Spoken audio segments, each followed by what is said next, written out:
Bonjour à tous. Alors pour ce chapitre 9, énergie chimique, on va s'intéresser à la combustion. La combustion, par exemple, de molécules organiques telles que l'éthanol ou le gasoil. On parlera aussi de la combustion du bois, tout ça. Bon, on va voir qu'est-ce qu'il faut pour que quelque chose brûle. On mettra ça en équation. On va apprendre aussi à quantifier l'énergie produite par une combustion. Et on parlera aussi des conséquences que peuvent avoir ces combustions sur la planète. Allez, on y va. En première, on s'intéressera particulièrement aux combustions dites complètes. On va voir ensemble ces caractéristiques. Donc déjà, il faut savoir qu'une combustion, c'est une oxydoréduction entre un combustible, celui qui va être oxydé en fait, et le comburant qui va être réduit. Voilà, donc l'un ne va pas sans l'autre. C'est pour ça qu'on a absolument besoin d'un comburant pour entretenir la combustion. Et le combustible en brûlant va fixer de l'oxygène et ça va générer une forte chaleur. On va voir ça en équation avec un exemple. Alors, plus généralement, voilà comment vous allez devoir modéliser les réactions de combustion. On met d'abord le carburant, donc ça peut être un hydrocarbure, dérivé pétrolier par exemple, ou un alcool. Et ensuite, on va mettre le comburant, le dioxygène ici, qui va toujours nous donner, si la combustion est complète, CO2 plus H2O. On va voir ça avec un exemple, le butane, de formule brute C4H10. Donc on va lui faire réagir du dioxygène avec un apport de chaleur pour le brûler et ça va former du CO2 et H2O. Ça, c'est votre base de travail. Ensuite, on doit ajuster. Vous allez bien noter les étapes pour ajuster. Elles sont à faire dans un ordre précis. Je commence toujours par le carbone. On voit qu'il y en a 4 à gauche. Je vais donc devoir multiplier cette molécule par 4 puisqu'il n'y a qu'un carbone par molécule. Ensuite, je vais faire les hydrogènes. J'en ai 10 à gauche. Donc chaque molécule d'eau en a 2. Donc je vais multiplier par 5 la molécule d'eau. Comme ça, j'aurai bien mes 10 hydrogènes. Et ensuite, et seulement en dernier, je fais l'oxygène.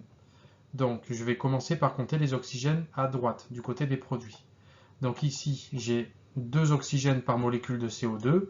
Comme il y en a 4, ça m'en fait ici 8 pour cette partie-là, plus 5 ici. Donc ça me fait 13 oxygènes à trouver. Chaque molécule de dioxygène en a 2. Donc en théorie, il faudrait multiplier le O2 par 13,5. Comme ça, 13,5 fois 2, ben, ça me fait bien 13, comme à droite, 13 oxygènes. Le problème, c'est qu'on ne laisse jamais de fraction lorsqu'on a juste une équation. Moi, je vous conseille de passer par cette étape. Et ensuite, tout simplement, pour enlever la fraction, eh bien, on va tout multiplier par 2 pour, in fine, virer la fraction ici. Donc, on y va ensemble. Donc, je commence par la gauche. Donc 2 c'est 4H10, plus donc 13,5 fois 2, ben j'ai 13, donne 8 CO2 et 10 H2O. Dans ce cas-là, notre équation est bien ajustée et je n'ai pas de fraction. Il faudra toujours faire comme ça. On va maintenant voir et quantifier l'énergie qui va être mise en jeu lors d'une combustion. Donc, il faut savoir d'abord que le combustible, il va en fait constituer un stock d'énergie chimique. Cette énergie chimique, lorsqu'on va brûler le combustible, elle va être convertie en énergie thermique et donc produire de la chaleur. Vous devez connaître ces termes-là. Une telle transformation est qualifiée d'exothermique, c'est-à-dire qu'elle dégage de la chaleur. En fait, il faut rédiger plutôt comme ça, on va dire que le système perd de l'énergie. C'est important parce que l'énergie qu'on va quantifier, qu'on va appeler énergie molaire de combustion, elle va être toujours négative. C'est ce qui traduit que le système est en perte de quelque chose quand c'est négatif en physique. Donc notez bien ça, la réaction est exothermique, elle perd de l'énergie, donc l'énergie produite sera négative. Ici, je vais vous donner juste quelques exemples chiffrés. Donc là, on a le combustible ici et l'énergie molaire de combustion ici. Donc on va voir comment ça se passe. Le méthane, un seul carbone, moins 890 kJ par mol. Chaque mol de méthane est capable de libérer 890 kJ. L'éthanol, 1368, le butane, 2877. On constate en tout cas que plus il y a de carbone, donc plus la molécule va être importante, plus l'énergie qui va être libérée va être importante. Donc on va voir pourquoi mathématiquement. Pour comprendre ça, on va passer à une interprétation microscopique. Alors, voyons les bases déjà. Qu'est-ce qui se passe dans une combustion? Le premier truc, lorsqu'on veut brûler quelque chose, ben, ça va être de lui apporter de l'énergie. Par exemple, une allumette près d'une lampe à pétrole, par exemple. Ce qui va se passer, c'est que toutes les liaisons des réactifs seront considérés comme étant rompus. Comme si, par exemple dans de l'éthanol, tous les carbones, les hydrogènes et les oxygènes étaient séparés les uns des autres, complètement, toutes les liaisons. Donc ça nous permettra de quantifier l'apport d'énergie qu'il faudra apporter. Ensuite, d'autres liaisons vont se former pour donner les produits. C'est à ce moment-là qu'il va y avoir une libération d'énergie. Donc, ce qu'il faut retenir aussi, c'est que l'apport d'énergie, en fait, il va être inférieur à la libération d'énergie. Ça, c'est important parce que finalement, l'énergie de combustion qu'on va quantifier, eh bien, on va la trouver comme ça. On va faire l'apport d'énergie moins la libération d'énergie et on aura donc l'énergie de combustion. Définissons maintenant l'énergie molaire de liaison. Prenons le cas concret, un gaz diatomique AB. Donc A et B sont reliés par une liaison covalente. Eh bien, l'énergie molaire de liaison, qu'on a noté EL, c'est l'énergie qu'il faut pour casser cette liaison. Et ensuite, séparer en fait A et B à l'état gazeux. Donc il faut savoir une chose, c'est que cette énergie de liaison, elle est toujours positive par définition, parce que si on vous dit que c'est l'énergie à fournir pour casser la liaison, ça veut dire que le système AB va gagner de l'énergie, ce qui fait que cette énergie ne peut pas être négative en fait. Donc l'énergie de liaison, toujours positive. Et elle sera exprimée en joules par mol. C'est-à-dire qu'à chaque fois, on va parler de nombre de... Enfin, on va quantifier l'énergie qu'il faudrait fournir pour casser chaque mol. Joule par mol. Pour une molécule polyatomique, ce ne sera pas beaucoup plus compliqué. En fait, il va s'agir de faire la somme de toutes les énergies de liaison qu'il y a dans la molécule. Donc pour ça, vous aurez besoin d'un tableau qu'on vous fournira tout le temps. Chaque liaison a sa propre énergie. Et du coup, il suffira de quantifier chaque liaison. Prenons le cas de l'éthanol. Donc l'énergie de liaison de la molécule éthanol, ça va être la somme de toutes les énergies de liaison qu'il y a dans la molécule. Donc il y a une liaison carbone-carbone, 5 liaisons carbone-hydrogène, 1, 2, 3, 4, 5, oui c'est ça, une liaison OH et une liaison CO. Et si avec le tableau on fait la somme, vous pouvez le faire de votre côté, on trouve tout simplement 3236 kJ par mol. Ça veut dire que chaque mol d'éthanol est capable de libérer 3236 kJ. Comme on a compris tout ça, on va pouvoir faire l'étude d'une combustion. On va prendre le cas de l'éthanol. Alors voilà, là, je rappelle sa formule semi-développée. Je vous demande un petit travail, vous mettez pause et vous écrivez l'équation de combustion de l'éthanol. Et faites bien attention, moi je vous conseille de le faire comme moi, là, en forme développée. Ça vous permettra de ne pas louper une liaison. Donc mettez pause et faites ça. Et ensuite, entraînez-vous à calculer les énergies de liaison de chaque molécule qui interviennent. Donc vous avez dû trouver ceci.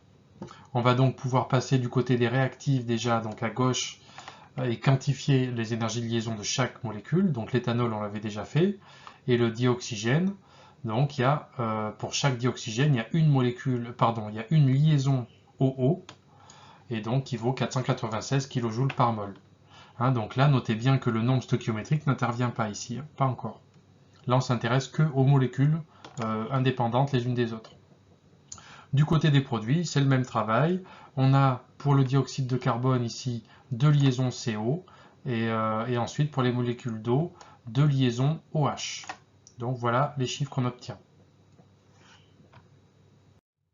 Il ne nous reste plus ensuite qu'à quantifier l'énergie molaire de combustion. Alors c'est pas très compliqué. Comme je vous ai dit tout à l'heure, il s'agit de regarder la différence entre l'énergie apportée et l'énergie produite pour savoir globalement combien a vraiment été produit comme énergie. Donc pour ça, voilà la méthode. On a ici d'abord la somme des énergies de liaison des molécules qui sont les réactifs. Donc on a une molécule d'éthanol, donc on a 1 fois EL éthanol, plus 3 fois EL de O2, puisqu'il y en a 3 molécules, moins du coup 2 CO2, puisqu'il y en a 2 cette fois, moins 3 pour l'eau, moins 3 énergies de liaison de l'eau. Donc c'est maintenant qu'on prend en compte les nombres stoichiométriques. Et on obtient du coup une énergie molaire de combustion de moins 1238 kJ par mol. Le moins atteste bien d'une réaction exothermique, parce que le système perd cette énergie. Et donc ça veut dire que chaque mol d'éthanol, dans ces conditions, va pouvoir libérer 1238 kJ. On peut maintenant quantifier l'énergie libérée au total si on connaît le nombre de moles de combustible. Tout simplement, l'énergie libérée, c'est la quantité de matière de combustible fois l'énergie molaire de combustion, celle qu'on vient de calculer juste avant. Pour les unités, l'énergie molaire elle est toujours en joules par mol. N, bien sûr, quantité de matière en mol, ce qui fait que l'énergie libérée sera en joules. Il est également possible de travailler en masse. Pour ça, on va définir le pouvoir calorifique. On va noter PC. Donc, c'est en fait tout simplement l'énergie qu'un kilogramme de combustible est capable de libérer, si la combustion est complète. Donc, pour ça, on va tout simplement, pour une masse M de combustible, faire M fois PC, et on aura l'énergie libérée. Donc, l'énergie libérée, elle est toujours en joules. La masse, par définition, est toujours en kilos, système international. Donc, forcément, le pouvoir calorifique sera en joules par kilo. Combustion et enjeux sociétaux. On va pouvoir parler des applications et des risques de ces combustions. Alors les applications sont nombreuses, on en a déjà parlé. On peut chauffer quelque chose pour faire cuire à manger par exemple, ou se chauffer une maison. On peut également avec les hydrocarbures bien utiliser comme carburant pour pouvoir rouler. On peut également s'en servir comme alternative de chauffage. Tous ces hydrocarbures, en fait, le problème qu'il y a, c'est que ça fait plus de 100 ans qu'on les exploite, et même encore aujourd'hui, on continue de chercher des nouveaux puits pour encore plus détériorer la planète. Donc il nous faut des alternatives. Et je vous ai même pas parlé encore des risques par rapport au stockage de ces énergies, hein. Par exemple, pour le fuel, on va devoir stocker ça dans des grosses citernes qui peuvent prendre feu, hein. Et pareil pour le bois de chauffage, hein. Il pourrait très bien prendre feu ou tomber sur quelqu'un. Bon, ce sont de vrais problèmes, hein. Les autres risques vont être liés à l'environnement. Ça va poser des dérèglements climatiques à cause de l'effet de serre produit par le CO2 qu'il y a lors des combustions. Et également l'apparition de pluies acides, on va en reparler juste après. Donc on a vraiment besoin de trouver des alternatives, je le répète. On a besoin de vous. Donc les nouvelles perspectives qu'on va avoir vont être par exemple pour tout ce qui est moyens de transport, l'apparition des pots catalytiques, ou plutôt leur perfectionnement, parce qu'ils existent depuis un moment déjà. Les pots catalytiques, en fait, ils vont éviter que les gaz nocifs se forment après la combustion. Après la combustion, voilà les gaz que l'on a. On a de l'oxyde d'azote, oxyde de carbone, HC, alors ça je sais pas trop sous quelle forme ça va être. Quoi qu'il en soit, normalement, s'ils étaient libérés tels quels, en réagissant avec le dioxygène de l'air à haute température, en fait ça va créer des oxydes qui vont, avec l'humidité de l'air, devenir des acides, des acides volatiles qui vont se stocker dans les nuages et pleuvoir sur les bâtiments. Donc pour éviter ça, en fait, dans les pots catalytiques, on va faire réagir ces gaz pour les transformer en autre chose. Par exemple, l'oxyde d'azote va devenir du diazote. Le monoxyde de carbone deviendra du CO2, bon, qui n'est pas terrible non plus, mais bon. Et ensuite, d'autres dérivés carbonés vont devenir tout simplement de l'eau. Donc voilà, disons qu'on limite un petit peu la casse. Autre alternative, toujours pour les moyens de transport, c'est l'apparition des filtres à particules, les fameux FAP sur les moteurs diesel, qui font en ce moment parler d'eux d'ailleurs. J'entendais ce matin à la radio que là on est en 2019, au moment où je fais, enfin en 2020, au moment où je fais passer la vidéo. Et en fait, il se trouve que certains nouveaux moteurs diesel qui vont apparaître, enfin qui sont censés apparaître au courant de l'année, tous les 500 km ont un processus d'auto-nettoyage et les filtres à particules vont libérer en fait une orgie de particules nocives dans l'atmosphère tous les 500 ou tous les 5000 km, je sais pas. Enfin, tout ça pour vous dire que tout ça n'est pas complètement au point et que les moteurs diesel sont a priori plus polluants que les moteurs essence. Mais bon, en tout cas, ça limite encore une fois la casse. Donc filtre à particules. Alors ça, c'est une autre alternative encore plus intéressante, c'est ce qu'on appelle la pile à combustible. Ça, c'est formidable, hein. On s'en sert sur les navettes spatiales, dans certaines voitures, mais c'est pas développé du tout, parce qu'en fait, pour l'instant, ça coûte trop cher et le rendement n'est pas suffisant. Mais bon, bref, quoi qu'il en soit, on fait rentrer par un côté du dihydrogène et du dioxygène, et par l'autre côté, il va ressortir de l'eau. Donc vous avez bien entendu, à la sortie du pot d'échappement, c'est de l'eau que vous verrez couler. Donc là, c'est vraiment le top du top. Une autre alternative, ça va être l'utilisation d'énergies renouvelables telles que le vent avec les éoliennes ou le soleil avec les cellules photovoltaïques, en plein développement. Encore une fois, on a besoin de cerveau pour développer ce genre de choses. On compte sur vous.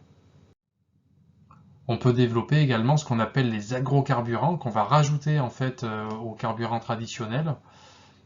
Donc ça permet en fait de consommer moins d'essence, mais le problème c'est En fait, pour développer l'huile de colza, la betterave ou le blé ou bref plein d'autres choses, en fait ça va squatter en fait les cultures et du coup bon ben on produit moins à manger, hein. C'est-à-dire qu'on produit à manger mais qui va servir à fabriquer des agrocarburants. Donc au final c'est bien mais c'est pas bien en même temps. Bon, ça mérite débat, on pourra en discuter si vous voulez. Pour la combustion, on peut aussi utiliser ce qu'on appelle de la biomasse. Donc c'est des éléments qui ont été broyés, des déchets végétaux divers et variés, broyés et compactés sous forme de granulés pour chauffer. Ça, c'est assez pratique et c'est un très bon rendement énergétique. La culture de microalgues aussi est intéressante. En ce moment, elle est en plein développement. C'est une culture qui est assez facile et avec un gros rendement. Et en fait, après, toutes ces microalgues peuvent être récupérées pour être consommées, par exemple, hein. Peut-être même qu'ils vont réussir à fabriquer de l'essence avec ça. Autre chose d'assez spectaculaire, c'est la création de bactéries qui vont être spécialisées dans la production de matières combustibles. Apparemment, ça marche très bien, c'est en plein essor. Le rendement est assez exceptionnel, il paraît. Voilà, le cours est terminé. Je vous laisse méditer sur les dangers qu'encourt la planète. Bon, personne n'est parfait, moi-même, hein, je pollue, on pollue tous de toute façon. Essayez de garder à l'esprit qu'il faut le faire le moins possible et il paraît qu'à plus de 50% en tant que consommateur, en tant qu'usager, on va dire, on peut agir à hauteur de 50% sur le réchauffement climatique si on fait tous un geste. On pourra en parler ensemble si vous voulez, comment faire pour réduire les dépenses inutiles d'énergie, hein, qui consument la planète. Allez, bonne journée à vous.